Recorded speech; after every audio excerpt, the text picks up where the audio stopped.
যে আমাদের ভোক্তা অধিকার অধিদপ্তর 2009-এর যে আইন পাশ হয়েছে এটি আপনাদের দীর্ঘদিনের আন্দোলনের ফসল।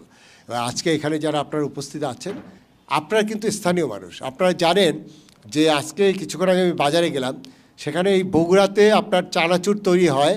আমাদের তো চানাচুর এটি হলো ম্যান্ডেটরি প্রোডাক্ট বিএসটিআর, এখানে আপনার প্যাকেট করতে হবে, সেখানে আপনার একটি অনুমোদন নিতে হবে বিএসটিআর, সেখানে স্টিকার দিতে হবে। অথচ ওই প্যাকেটও এখানে আছে, বড় বড় গ্রুপ যারা করছে আধুনিক পদ্ধতিতে, তাদের হাজার কোটি কোটি টাকা ইনভেস্টমেন্ট এই ইন্ডাস্ট্রি করতে।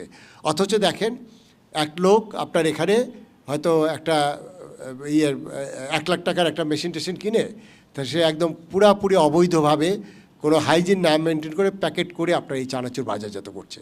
তাহলে কি দাঁড়াচ্ছে, ওই যে এইভাবে বাজারজাত করছে আমাদের যারা প্রতিষ্ঠিত কোম্পানি, সে কিন্তু কম্পিটিশনে পারছে না। অর্থাৎ 500 গ্রামের একটা চানাচুর তারটা হয়তো 100 টাকা, আর সেই লোক যদি 70 টাকায় বিক্রি করে, তাহলে মানুষ কোনটা কিনবে? যেটি সস্তা সেটা কিনবে, কিন্তু ওটি তো স্বাস্থ্যসম্মত না। তো এই যে জায়গাগুলো এখন ওই যে ইন্ডাস্ট্রিতে বা যে ফ্যাক্টরিতে, যে ফুড ফ্যাক্টরিতে এটি তৈরি হচ্ছে, এই তথ্য কি সবসময় আমরা জানবো? এই তথ্য কিন্তু আপনারা জানবেন, কারণ আপনার পাশের বাড়ির একজন ব্যবসায়ী এটা করছে, অথবা যে ফ্যাক্টরিটা করছে সেটি আপনার বাড়িতে আপনি হয়তো ভাড়াও দিয়েছেন। ওই জায়গাগুলোতে আমি আপনাদের সহযোগিতা চাই। সেই সহযোগিতাটা কি? আপনারা তথ্যগুলো দিবেন ডিসি সাহেবকে, তথ্যগুলো দিবেন আমাদের ভোক্তা অফিসারকে, আমরা সেখানে অ্যাকশান নিতে চাই। অর্থাৎ ওই চানাচুরটা আপনি মনে করেন না আপনি ভালো চানাচুর কিনে খেতে পারেন, আপনি হয়তো ওইটা কেনেন না, কিন্তু এইখানে যে বাচ্চাটা আছে, আপনার বাচ্চা বোধহয়, সেই বাচ্চাটা কিন্তু স্কুলে গিয়ে দেখা গেল যে তার বন্ধু এসে ওই চানাচুরটা তাকে খাওয়ালো, তাহলে কিন্তু আপনার বাচ্চা কিন্তু নিরাপত্তা। তাহলে আপনি কি ওই বাচ্চার নিরাপত্তা চাচ্ছেন, নাকি আপনার যেভাবে চলছে সেভাবে চালাতে চাচ্ছেন? এই কারণে আমি মনে করি যে এখানে ক্যাবের আপনারা কিন্তু ভলান্টারি সার্ভিসে আসছেন। সেই ভলান্টারি সার্ভিস হলো ক্যাবের প্রেসিডেন্ট সেক্রেটারি একটা পরিচয়ের জন্য না, এখানে আপনাদের ওই জায়গায় আমি দেখতে চাই। অর্থাৎ আমরা বগুড়া জেলায় এখানে ক্যাবের চেম্বারের যারা আছেন তারা আমি মনে হয় যদি সক্রিয় হন, তাহলে এখানে কোনো ফেক ফ্যাক্টরি হবে না, সেখানে নকল কোনো কিছু তৈরি হবে না। এবং বগুড়া নাটোর এলাকা এটি হলো আপনার এই কসমেটিক থেকে শুরু করে গুড় তৈরি এইগুলোর জন্য একটা বড় হাব, কারণ এখানে যেহেতু কমার্শিয়াল ইম্পর্টেন্স আছে, যোগাযোগটা ভালো, এখান থেকে তৈরি করে আমরা ঢাকাতে যেহেতু আশেপাশে খুব বেশি অভিযান করি, প্রচুর প্রতিদিন ঢাকাতে অভিযান হয়, কেরানীগঞ্জে হয়, সাভারে হয়, এই জন্য তারা কিন্তু রিলোকেট করে আপনার এই সব এলাকায় আসছে।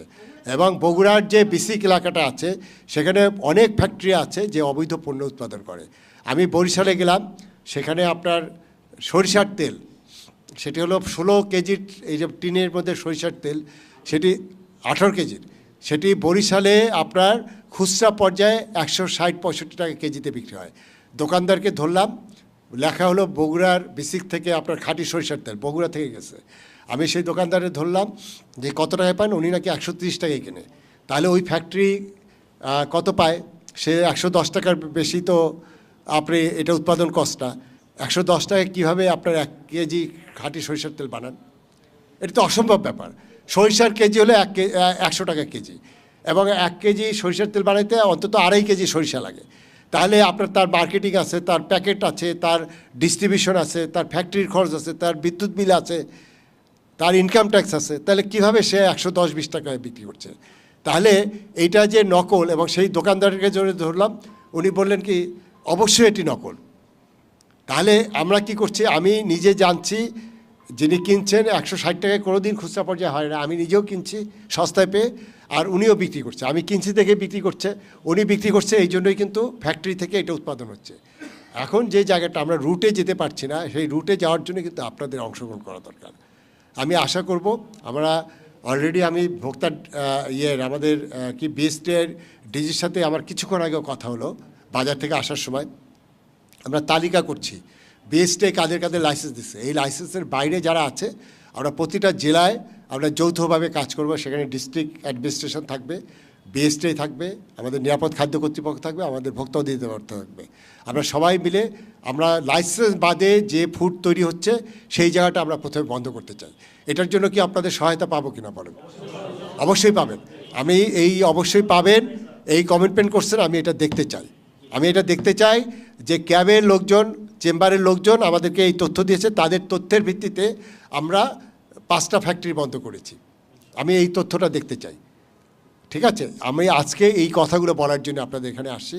তাই যাই হোক, আমরা সারাদিন এই ব্যস্ততার মধ্যে গেছে, আমরা আপাতত আমার মূল কথাটা এটা, আমি আপনাদেরকে খুব অ্যাক্টিভ দেখতে চাই। আপনারা জানেন আমি ভোক্তা অধিকারের ডিজি হিসেবে আমি আসছি 2 বছর 4 মাস হলো। এর মধ্যে কিন্তু ক্যাবের সাথে আমাদের সখ্যতা অনেক বেড়েছে। সেই সখ্যতা আমি নিজের থেকে বাড়িয়েছি। আমি নিজে ক্যাবের অফিসে গিয়েছি, আমাদের ওখানে ক্যাবের যারা আপনাদের নেতৃবৃন্দ সেন্ট্রালি আছে, উনি বললেন যে কী ব্যাপার, ভোক্তার ডিজি কেন আসবে? ওনারা মানে মনে করছে যে কেন এখানে আসবে। আর আগে আমার এখানে 3 জন ডিজি ছিলেন, তারা কেউ যায়নি। আমি মনে করেছি যে না, ক্যাব যেহেতু আমাদের মূল অধিদপ্তরের প্রতিষ্ঠার পিছনে সবচেয়ে তারা ভূমিকা রেখেছে, আগে তো তাদের অফিসে যাওয়া দরকার। আমি জয়েন করার মধ্যে 7 দিনের মধ্যে আপনাদের অফিসে গিয়েছি। আমি ক্যাবের যে ফান্ডটা আমরা দেই, আমাদের সরকারিভাবে ক্যাবকে আমরা একটা ফান্ড দিই, সেই ফান্ডটা আমি এসে এর মধ্যে 4 গুণ বাড়িয়েছি। আমি ক্যাবকে আরও বেশি